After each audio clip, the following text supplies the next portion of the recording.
तो बच्चा लोग, तो कैसे आप सब लोग? आई होप भाई सब बढ़िया होंगे। तो आज हम जो अपना चैप्टर कर रहे हैं वो कर रहे हैं परम्यूटेशन और कॉम्बिनेशन। हाँ भाई, इसके मोस्ट इंपोर्टेंट टॉपिक मैंने लिख रखे। मेरे को पता है मोस्ट ऑफ चैप्टर के नहीं लिखे, पर इसके लिख दिए, देख लो क्योंकि छोटे थे ना। The fundamental principle of counting, permutation as an arrangement and combination और सिलेक्शन, मीनिंग ऑफ पीएनआर और सीएनआर, सिंपल एप्लीकेशन, ये हमें पढ़ने, ठीक है। ये आएंगे हमारे जेई के सिलेबस में। तो देखो, परम्यूटेशन और कॉम्बिनेशन पढ़ रहे हैं हम। इसके अंदर क्या होता है, स्मार्ट काउंटिंग होती है। भाई हम स्मार्ट काउंट करें, अब करते जाए गधे की तरह, ऐसे 1 2 3 इनका प्लस करते जाए 1 से 100 तक। इससे अच्छा स्मार्ट काउंटिंग करें। स्मार्ट काउंटिंग के अंदर दो तरीके आते हैं हमारे पास। एक आता है परम्यूटेशन और एक आता है कॉम्बिनेशन। परम्यूटेशन का मतलब अरेंजमेंट करके और कॉम्बिनेशन का मतलब सिलेक्शन करके, ठीक है। अब आता है फंडामेंटल प्रिंसिपल ऑफ काउंटिंग। भाई ये फंडामेंटल प्रिंसिपल ऑफ काउंटिंग क्या होता है? तो इसके अंदर जो होता है वो होता है fundamental multiplication principle of counting और fundamental addition principle of counting. Fundamental multiplication principle of counting और additional principle of counting, fundamental addition principle, ठीक है। अब आता है मल्टीप्लिकेशन प्रिंसिपल। पहले हम पढ़ेंगे मल्टीप्लिकेशन प्रिंसिपल। इसके अंदर जो फर्स्ट मॉडल आता है वो हमारे पास आता है डिफरेंट कॉइन्स के। हम अब डिफरेंट कॉइन्स ले ले। तो देखो, अगर हम दो कॉइन्स को उछालेंगे, टॉस करेंगे दोनों को एक साथ, तो हमें निकालना है टोटल नंबर ऑफ आउटकम्स के। आउटकम्स क्या क्या आ सकते हैं? तो देखो, एक में हेड आ सकता है, एक में टेल आ सकता है। दोनों को उछालेंगे, एक में टेल आ सकता है, एक में हेड आ सकता है, एक में दोनों में हेड आ सकते हैं और दोनों में टेल आ सकते हैं। तो कितनी टोटल नंबर ऑफ पॉसिबिलिटी है? 2 × 2, तो कितनी है? 4 नंबर ऑफ पॉसिबिलिटीज है, ठीक है। अब 3 कॉइन को टॉस किया एक साथ, तो टोटल नंबर ऑफ पॉसिबिलिटी कितनी आ जाएगी? तो देखो, एक में हेड ऐसे आ सकते हैं, किसी में टेल टेल टेल, किसी में टेल हेड हेड, ऐसे आ सकते हैं। तो कितनी पॉसिबिलिटीज है? 3 कॉइन्स हैं, उसके आउटकम्स कितने हैं? 2 2 है। तो 2 × 2 × 2, 2 का क्यूब क्या हो जाएगा? 8 वेज, 8 पॉसिबिलिटीज हैं आने की, ठीक है। पॉसिबल आउटकम्स ये। अब 10 कॉइन्स को करें तो 10 कॉइन्स में 2 की पावर 10 हो जाएगा। तो कितनी आ गई? 1024, 1024, ठीक है, ठीक है। चलो, अब आती है मॉडल 2 की। मॉडल 2 के अंदर क्या है? फेयर्ड डाइस या फिर अनबायस्ड डाइस। फेयर डाइस या फिर अनबायस्ड डाइस, मतलब कि जिसके अंदर फेयर डाइस का मतलब होता है कि दोनों तरफ अलग अलग, यानी कि फेयर्ड डाइस मतलब एक डाइस है यार जिसके 6 नंबर, 6 आउटकम्स होते हैं। तो 2 डिफरेंट डाइस है, 2 डिफरेंट फेयर डाइस है, वो रोल्ड कर दिए हमने। तो उसके टोटल पॉसिबल आउटकम कितने होंगे? तो 6 × 6, 36 आउटकम। देखो, ये एक पे 1 1 आ सकता है, फिर 2 1 आ सकता है, फिर 3 1 भी आ सकता है, ऐसे आ सकते हैं। किसी में 1 6 2 6 ऐसे आ सकते हैं, 3 6 कुछ भी हो सकता है। तो ये होता है फेयर डाइस और अनबायस्ड डाइस, ठीक है। अब आता है मॉडल नंबर 3। इसके अंदर क्या है? ए की जो है वो 2 पॉसिबिलिटी दे दी, बी की हमें 4 पॉसिबिलिटी दे दी। तो 2 को क्या कर देंगे? 4 से मल्टीप्लाई। तो टोटल वेज कितने आ गए? 8 वे। कितने वेज आ गए टोटल? 8, ठीक है। अब ए की पॉसिबिलिटी 3 आ गई, बी की 2 और 4, 3 सी की 4। तो तीनों को मल्टीप्लाई करके कितना आ जाएगा? 24 वेज। कितने वेज? 24 वेज, ठीक है, ठीक है। आ गया समझ में? चलो, नेक्स्ट जो आता है हमारे पास वो आता है मॉडल नंबर 4। मॉडल नंबर 4 के अंदर क्या है? ए से बी, बी से सी। ए से बी जाने के 3 वे और बी से सी जाने के 1 2 3 4 वे। इधर 1 2 3 4 वे। तो टोटल नंबर ऑफ वेज 3 × 14, 3 × 14। तो कितने आ गए? 14 वे, 12 वे, सॉरी 3 × 4, 3 × 4 कितना होता है? 12। 3 × 4 कितना है? 12। तो कितने आ गए टोटल? 12 वेज। तो हमें क्या निकालना था कि सी से सी तक पहुंचने, ए से सी तक पहुंचने का कितने वेज होंगे? ए से लेके सी तक पहुंचने के कितने वेज होंगे? वो भी बी से, बी के घर से होके, ठीक है। अब मॉडल नंबर 5 की बात करें, हमारे पास 4 बॉक्सेस है और 4 बॉल्स है। हमें बॉल्स डालनी है। तो हमारे पास कितने चांसेस है कि किस बॉक्स में कितनी बॉल्स आ सकती है, मतलब कितने पॉसिबल वेज हैं कि हम इस बॉक्स में ये सारी बॉल्स, कितने बॉल्स डाल सकते हैं। तो देखो, 4 डिफरेंट बॉक्सेस, 4 डिफरेंट बॉल्स, हमें प्लेस करने बॉल्स को किसमें? बॉक्सेस में। तो कितने वेज हैं? तो देखो, 4 × 4 × 4 × 4 कितने हैं? 256 वेज। कितने हैं? 256 वेज। अब सारे मॉडल जो है वो क्या होते हैं? मल्टीप्लीकेशन प्रिंसिपल पे सजेस्टेड है, मतलब ये किसके ऊपर है? मल्टीप्लीकेशन प्रिंसिपल पे हमें, ठीक है, दिए गए। अगला आता है एडिशनल प्रिंसिपल। एडिशनल प्रिंसिपल के अंदर क्या है? देखो, फर्स्ट जो है ए जो है वो बी से बी तक जा रहा है, कितने वेज है, 3 वेज है, ट्रेन से जा रहा है, ठीक है। ट्रेन से अगर वो जाना चाहे तो उसके पास 3 रास्ते हैं कि भाई ये इधर से जा सकते हैं, इस वाली ट्रेन से, उस वाली ट्रेन से और उस साइड वाली ट्रेन से जा सकते हैं। अगर वो बी से जाए, बस से जाए, मतलब ए से बी तक बस से जाए, तो उसके पास 4 वे कि ये इस बस स्टैंड से जा सकता है, उस वाली बस से जा सकता है, उस बस से, या फिर इस रास्ते से उस रास्ते से जा सकते हैं। एयर से जाए वो, अगर फ्लाइट से जाए, एरोप्लेन से जाए, तो उसके पास 2 रास्ते हैं कि वो इस वाले से या इस वाले से जा सकते हैं, ठीक है। तो कितने रास्ते हो गए उसके पास, टोटल रास्ते कितने हो गए, तो टोटल रास्ते 3 और 4 7 और 2 9 रास्ते हो गए। इनको हम मल्टीप्लाई नहीं कर सकते, क्योंकि मल्टीप्लाई कर दिया तो ऐसे थोड़ी, इतने रास्ते थोड़ी होंगे, जितने दिए उतने ही रास्ते होंगे, ठीक है। अब 2 की बात करें, 5 डिफरेंट चॉकलेट है इसके अंदर 4 चॉकलेट है, इसके अंदर 3 डिफरेंट है, इसके अंदर 2 डिफरेंट है, सब में डिफरेंट डिफरेंट चॉकलेट है। तो 5 + 4 + 3 + 2, टोटल चॉकलेट्स कितनी होगी हमारे पास, 14। टोटल चॉकलेट्स कितनी होगी, 14। आप देखो टोटल अल्फाबेट कितने होते हैं, 26। टोटल अल्फाबेटिक नहीं, टोटल लेटर्स होते हैं 26। टोटल अल्फाबेट इन इंग्लिश कितने होते हैं, 1, एक ही होता है इंग्लिश अल्फाबेट। नहीं, ये सही है, 20 अल्फाबेट इन इंग्लिश। हाँ, इंग्लिश के अंदर, इंग्लिश लेटर, इंग्लिश अल्फाबेट के अंदर कितने अल्फाबेट्स होते हैं, छोटे वाले लेटर्स कितने होते हैं, 26, सही है। चलो अगला है पैलिंड्रोम। क्या होता है, पैलिंड्रोम होता है ना कि उल्टा सीधा एक समान। पैलिंड्रोम मतलब कि उल्टा, अगर हम किसी भी चीज का अगर उल्टा करें तो वो वापिस से वही चीज है। जैसे कि देखो मैडम है, इसका अगर हमने उल्टा किया है, उल्टे से स्टार्ट इधर से लिखा इस साइड से, तो MADAM लिख दिया, तो वापिस से यही आ गया। तो इसको हम कहते हैं पैलिंड्रोम। इस चीज को हम क्या कहते हैं, पैलिंड्रोम, ठीक है। इंग्लिश नहीं पढ़ा रही हूँ, तो बता रही हूँ। अब देखो इसके अंदर क्या है, W एक बार आ गया, P एक बार आ गया, T एक बार, अब P दोबारा आ गया तो इसकी पॉसिबिलिटी 1 ही होगी, इसकी भी 1 हो। W दोबारा आ गया तो 26 का क्यूब, 26 का क्यूब, ठीक है। अब इसके अंदर देखो 5 नंबर कितने हैं, कोई भी कॉन्जिक्यूटिव डिजिट नहीं होगी। इसके अंदर 5 पॉसिबिलिटी है किसी चीज के आने की, 4 4 4 4 4 4 4, ठीक है। तो 5 की पावर 1 × 4 की पावर 9, ठीक है।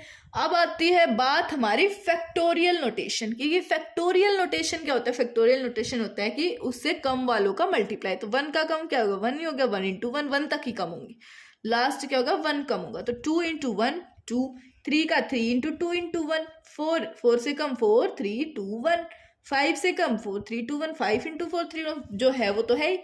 6 का 6 × 5, ये ऐसे आंसर आ गए, इनको ये याद कर लेना।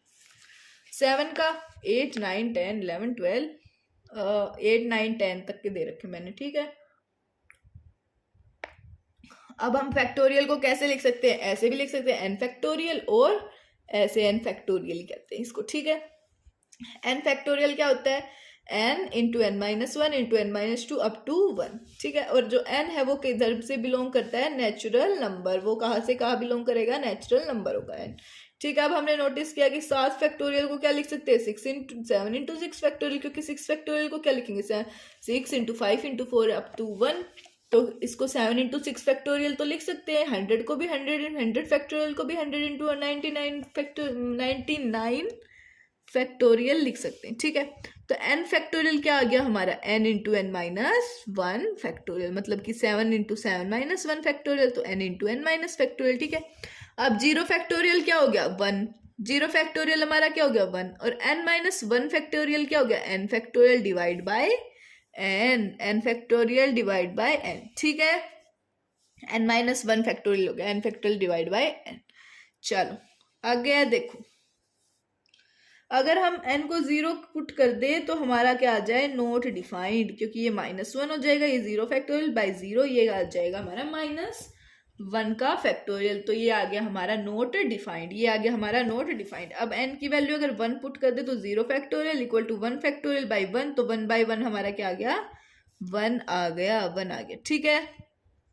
आ गया समझ में। चलो, जो फैक्टोरियल्स हैं वो डिफाइंड है सिर्फ होल नंबर्स के लिए। जो हमारे फैक्टोरियल्स है वो किसके लिए डिफाइंड है, होल नंबर्स के लिए। अब देखो ये इंपॉर्टेंट है जेई के लिए। जो 2n फैक्टोरियल होता है वो क्या होता है, 2 की power n × n factorial .1 3 5 up to 2n - 1, 1 3 5 up to 2n-1, n belongs to n, n belongs to n, ठीक है। अगर यहाँ पे n पीपल्स है, if there are n peoples and we have to arrange them, हमें वो arrange करने, अगर हमारे पास n पीपल्स है और हमें वो अरेंज करने हैं किसी भी लीनियरली में, तो क्या होगा, तो टोटल नंबर ऑफ वेज होंगे वो क्या होंगे, n factorial, total number of ways क्या होंगे, n फैक्टोरियल, ठीक है। और जो परम्यूटेशन होता है n डिफरेंट ऑब्जेक्ट का एक लाइन में, वो क्या होता है, n फैक्टोरियल वेज, उनका क्या होता है, वो क्या दिया होता है, n फैक्टोरियल वेज, ठीक है।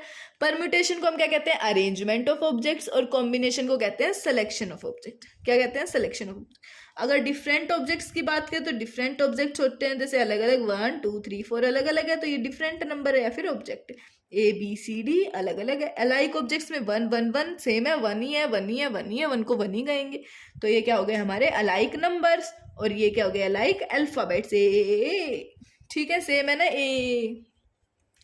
अब बात करेंगे हम पहले अरेंजमेंट ऑफ ऑब्जेक्ट्स की, किसकी बात करेंगे, अरेंजमेंट ऑफ ऑब्जेक्ट्स की। इसके अंदर पहले बात करते हैं कि अरेंजमेंट ऑफ ऑब्जेक्ट्स में क्या होता है, परम्यूटेशन ऑफ डिफरेंट ऑब्जेक्ट्स और permutation of alike objects, permutation of different objects और परम्यूटेशन ऑफ अलाइक ऑब्जेक्ट्स। और सिलेक्शन ऑफ ऑब्जेक्ट्स में क्या करेंगे हम, सिलेक्शन ऑफ डिफरेंट ऑब्जेक्ट्स और सिलेक्शन ऑफ अलाइक ऑब्जेक्ट्स, ठीक है। अब आपके सामने एक क्वेश्चन दिया हुआ है, इस क्वेश्चन को 1 मिनट पढ़िए, तब तक मैं पानी पी लेती हूँ, ठीक है।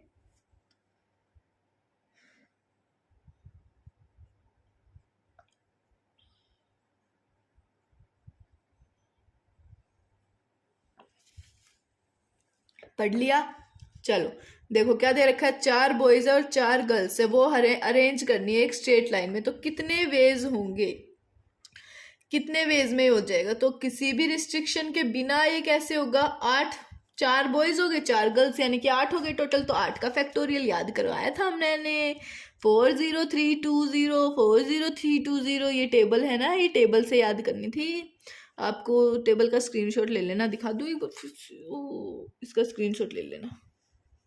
चलो अब ऑल बॉयज, सारे बॉयज एक साथ आ गए, तो 4 फैक्टोरियल और 5 फैक्टोरियल, 4 फैक्टोरियल यानी कि 4 बॉयज एक साथ आ गए और गर्ल्स अलग से आ गई, तो एक पूरे का ये मतलब इनका 4 और इनका 4 और इंटू एक ये प्लस 4 गर्ल्स और 1 बॉयज, एक पूरे सारे के बॉयज, तो 5 फैक्टोरियल, तो कितने आ गए वेज, मतलब इतने वेज आ गए, ठीक है। अगर सारे बॉयज एक साथ है और सारी गर्ल्स एक साथ है, तो दोनों अलग अलग हो गई ना, तो 4 फैक्टोरियल इंटू 4 फैक्टोरियल, तो आ गया 4 फैक्टोरियल 4 फैक्टोरियल, 1 और 1 2 फैक्टोरियल, 1 और 1 2 फैक्टोरियल, ठीक है, ठीक है। चलो अगला आता है, अगर सारे बॉयज सेपरेट हो जाए और कोई भी 2 बॉयज एक साथ ना हो, सारे बॉयज सेपरेट हो जाए और 2 बॉयज एक साथ ना हो, तो देखो बॉय यहाँ पे हो सकता है बॉयज, यहाँ पे यहाँ पे यहाँ पे यहाँ पे हो सकते हैं बॉयज, ठीक है। तो देखो क्या हो जाएगा, 4 फैक्टोरियल, 4 फैक्टोरियल हो जाएगा into 5, 5 into 4 into 3 into 2 into 3 into 2, ठीक है, आ गया समझ में। अब आता है, अगर कोई भी बॉयज टुगेदर नहीं है और कोई भी गर्ल्स टुगेदर नहीं है, तो देखो मतलब कि गर्ल्स और बॉयज बिल्कुल अलग अलग है, मतलब बॉयज गर्ल्स के बीच में आएंगे, तो यहाँ आ सकता है या ऐसे इधर आ सकते हैं, तो क्या हो गया, फैक्टोरियल कितने हो गए इनके, 4 फैक्टोरियल इंटू 2 इंटू 4 फैक्टोरियल, ठीक है, ठीक है। अब आता है कि कंसेप्ट इसके अंदर क्या यूज है, तो कंसेप्ट जो यूज है वो है फंडामेंटल प्रिंसिपल, मतलब फंडामेंटल मल्टीप्लिकेशन प्रिंसिपल, तो एन फैक्टोरियल, बॉक्स मेथड और गैप मेथड, और एन फैक्टोरियल और कॉन्सेप्ट कौन से हैं, देखो fundamental multiplication principle, n factorial, box method और गैप मेथड, ठीक है। अब आता है केस स्टडी, केस स्टडी के अंदर दे रखा भाई 7 ऑब्जेक्ट है 7 प्लेस है, तो कितना आ गया, 7 फैक्टोरियल आ गया। नंबर ऑफ ऑब्जेक्ट क्या है, नंबर ऑफ प्लेसेस के इक्वल है, तो 7 object 3 places, number of object क्या है, greater than number of places आ गए, तो क्या आ गया, 7 into 6 into 5 into 4 factorial divide by 4, 7 into 6 into 5 आ गया कि 7 आ सकते हैं इस प्लेस के ऊपर, अगले प्लेस पे 1 चला जाएगा तो 6 आ जाएंगे, उससे अगले पे 5 आ जाएंगे, तो बच कितने गए, 4 प्लेस मतलब इतने हो गए, ठीक है। 7 इंटू 6 इंटू 5 आ गए, फिर 4 फैक्टोरियल से डिवाइड कर दिया, तो इधर डिवाइड में क्या आ गया, 7 माइनस 3 लिख सकते हैं 4 को, और ये पूरा क्या बन गया हमारा 7 फैक्टोरियल बन गया, क्या बन गया 7 फैक्टोरियल। इसके अंदर भी पहले पे 15 फिर 14 इधर 9 तक आ जाएंगे, फिर 9 से छोटा क्या है 8 फैक्टोरियल। अब हमें इसको बनाने के लिए 8 फैक्टोरियल और चाहिए, तो 8 फैक्टोरियल से डिवाइड 8 फैक्टोरियल से मल्टीप्लाई, तो ये क्या हो जाएगा इतना आ जाएगा 15 फैक्टोरियल डिवाइड बाई 15 माइनस 7, फिर इसको लिख सकते हैं हम क्या 15 माइनस 7, ठीक है।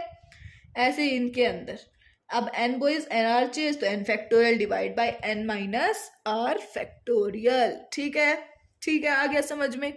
चलो चलो चलो चलो, अब अगला हमारा क्या आता है, अगर हमें n डिफरेंट ऑब्जेक्ट दे रखे हैं और वो प्लेस करने हैं r प्लेसेस पे, तो जो टोटल नंबर ऑफ वेज हैं वो क्या होंगे n factorial divide bye n minus r का फैक्टोरियल, तो npr और p ऑफ n और r और npr और p n बाय r, इस तरह इनको डिनोट कर सकते हैं। ये देख लेना और इनको अच्छे से एक बार लिख लिख के देखना, क्योंकि पता नहीं क्या पता कौन सा वाला दे दे उसके अंदर जेई में आपके, ठीक है।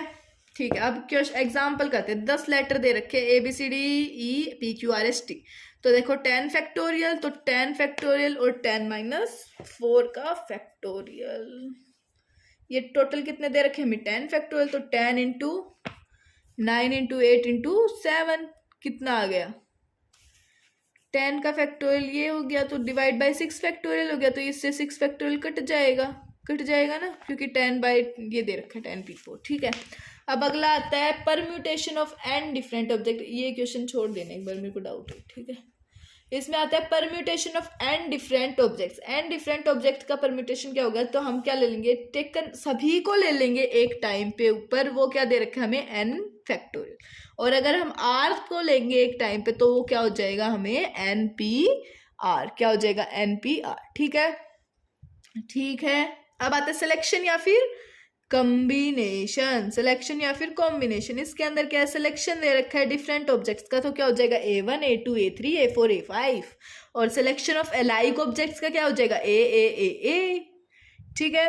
अब बात करें कॉम्बिनेशन की, तो कॉम्बिनेशन क्या होगा या फिर सिलेक्शन किसका डिफरेंट ऑब्जेक्ट्स का, तो अगर हम 4 डिफरेंट बॉल्स को सिलेक्ट करें ए बी सी डी, तो कितने वेज के अंदर हम 0 बॉल्स को सिलेक्ट करेंगे, तो कितने वेज में एक वे के अंदर, कि भाई 0 बॉल तो कुछ नहीं है, मतलब कोई है ही नहीं तो किसी को नहीं करेंगे, तो एक वे हो जाएगा। अगर हम एक बॉल को करें तो 1 2 3 4, तो 4 वे होंगे। अगर हम 2 बॉल्स को करें तो वो कैसे होगा, तो ए बी, एक बी सी, एक सी डी, एक ए सी, एक बी डी, एक बी सी, मतलब ऐसे करके आ जाएंगे 6 वेज, ठीक है।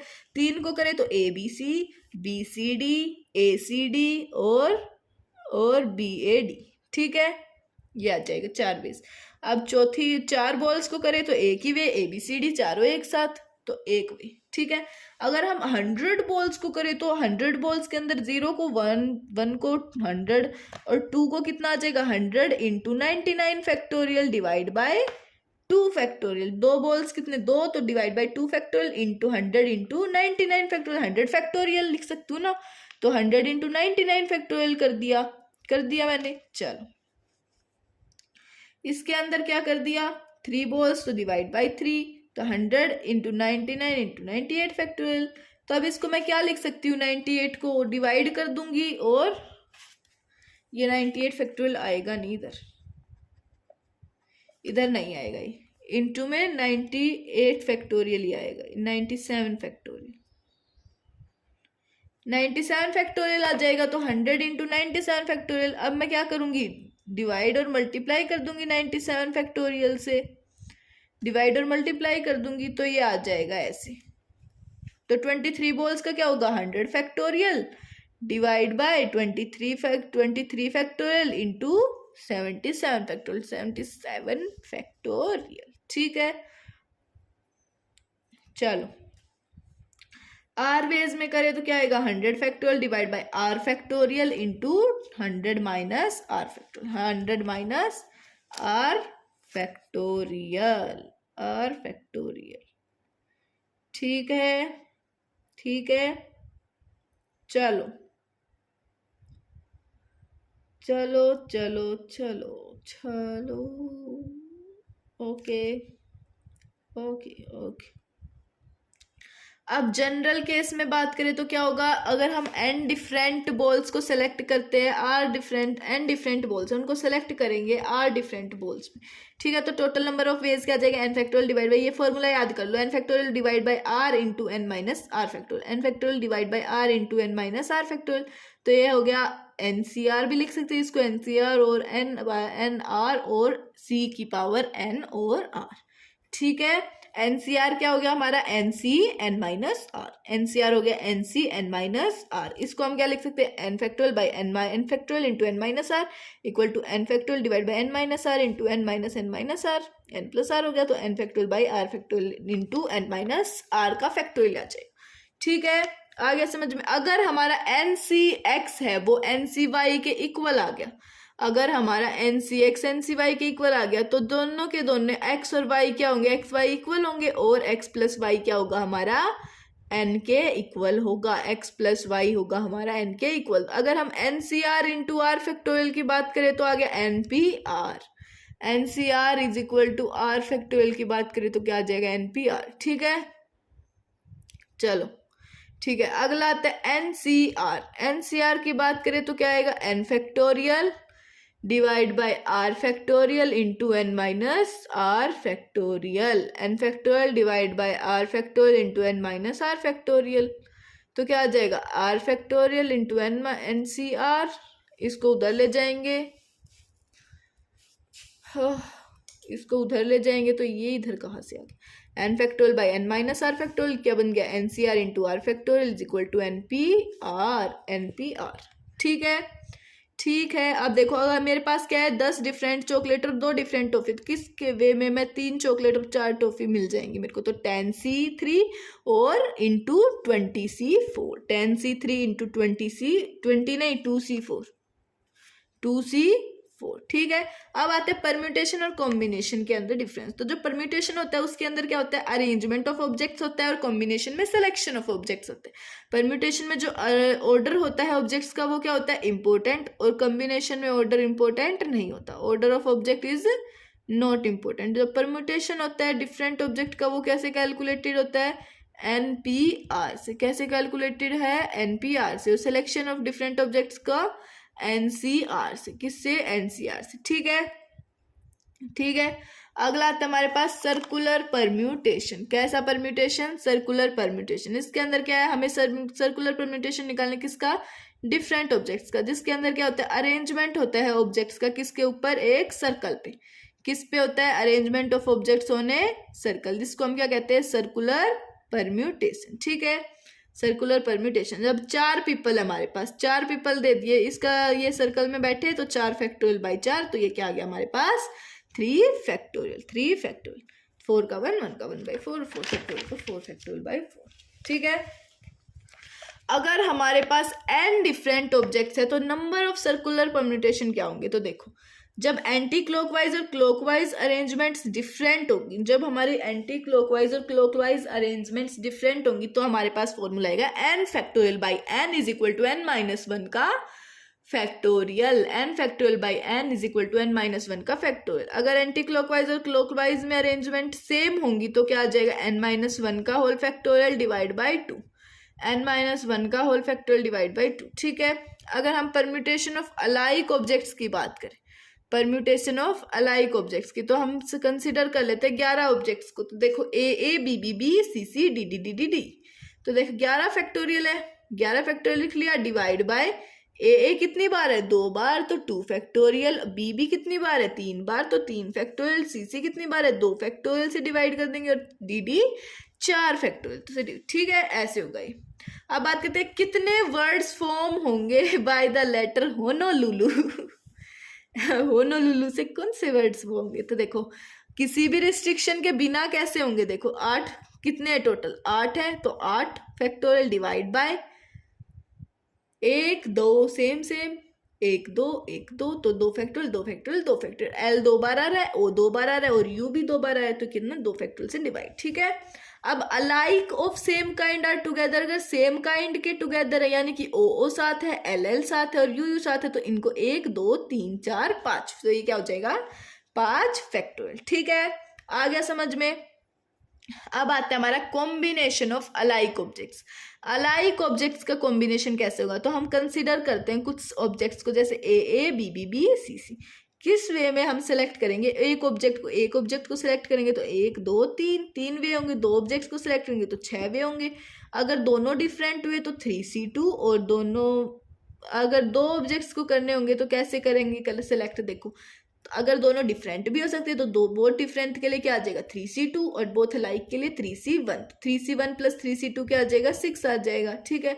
अगर हमें निकालना हो कि हमें तीन ऑब्जेक्ट्स के लिए सेलेक्ट करना है तो क्या आ जाएगा, तीनों डिफरेंट हुए तो 3C3, एक डिफरेंट और दो सेम हुए तो 3C1 इंटू 2C1, और तीन सेम हुए तो 1, तो इनका ऐड करेंगे तो 8 वेज आ जाएंगे, ठीक है। और जो हमारा इसके साथ परम्यूटेशन और कॉम्बिनेशन दोनों खत्म हो गया, मैंने इसके क्वेश्चंस नहीं करवाए, क्वेश्चंस मैं आपको बाद में करवाऊंगी। अभी मैंने सिर्फ थ्योरी पढ़ाई है, मैंने सभी को बता ही चुकी हूँ पहले भी कि वीडियोज़ के अंदर कि क्वेश्चंस मैं अभी नहीं करवा रही, क्वेश्चन सारे चैप्टर्स कंप्लीट हो जाएंगे उसके बाद आपके करवाऊंगी। और आप उसकी चिंता मत करो, आपके सॉल्व करने का इंतजाम कर रखा है, आप जाके लिंक डिस्क्रिप्शन में लिंक दे रखी है, टेलीग्राम ग्रुप ज्वाइन कर लो, वहाँ पे आपको क्वेश्चंस मिल जाएंगे, नोट्स भी मिल जाएंगे, ठीक है। तो ठीक है बेटा, थैंक यू सो मच। और हाँ, कमेंट में बता देना कि अगला चैप्टर हमें कौन सा करवाना है और कैसा लगा ये चैप्टर, और शेयर भी कर दियो, लाइक भी, और सब्सक्राइब भी कर दियो चैनल को नहीं किया, ठीक है। Thank you.